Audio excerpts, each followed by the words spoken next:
So, nature and climate are inextricably linked. It isn't possible for us to limit the average global temperature rise to 1.5 degrees C without protecting and restoring forests and ecosystems. And it's also not possible for us to reverse nature loss without addressing climate change. And today, many ecosystems are already altered or they're negatively impacted by humans and climate change. And scientists are estimating that 1 million plant and animal species are at threat of extinction, many in this coming decade.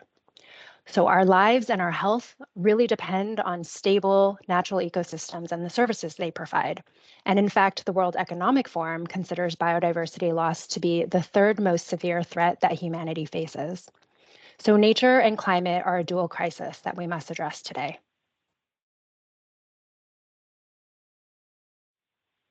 Over half of global GDP is reliant on nature and biodiversity, and its loss creates significant operational, litigation, reputational, and regulatory risks for companies and investors. And many companies depend directly on nature for resources. For example, we harvest timber for the construction industry. And other companies rely on ecosystem services like healthy soils, pollination, clean water, and a stable climate for their operations. Actually, all of these ecosystem services are essential for agricultural systems to function. Many companies actually also significantly impact nature through their business activities, from the extraction of raw materials, manufacturing, distribution, use, and disposal of their products.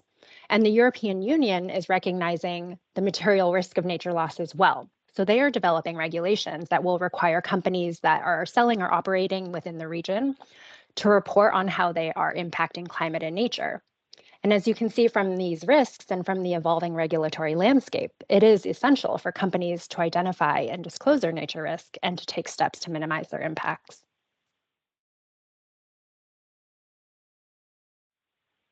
Ceres has decades of experience working with investors, companies, and policymakers on nature issues such as deforestation and land use change. And the science is clear that reducing impacts on nature, eliminating deforestation, and protecting forests is critical if we are to meet our global climate goals. To this end, there are three initiatives that I'd like to share with you. First, Ceres is releasing a deforestation scorecard later this month that assesses over 50 companies from across various sectors on their cross commodity no deforestation policies. And it's also going to look at their readiness to comply with the new European Union regulation on deforestation free products. Second, Ceres is co leading the Nature Action 100 initiative. This is a global investor led initiative focused on driving greater corporate ambition and action on nature loss. Nearly 200 institutional investors with almost 26 trillion assets under management or advice have sent letters of engagement to 100 companies calling on them to take action in line with the initiative's investor expectations for companies. The expectations outline 6 actions related to areas of ambition, assessment, targets, implementation, governance, and engagement.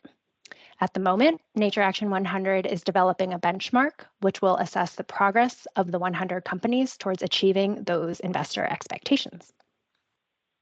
And finally, Ceres is serving as the convener of the U.S. consultative group for the Task Force for Nature-Related Financial Disclosures.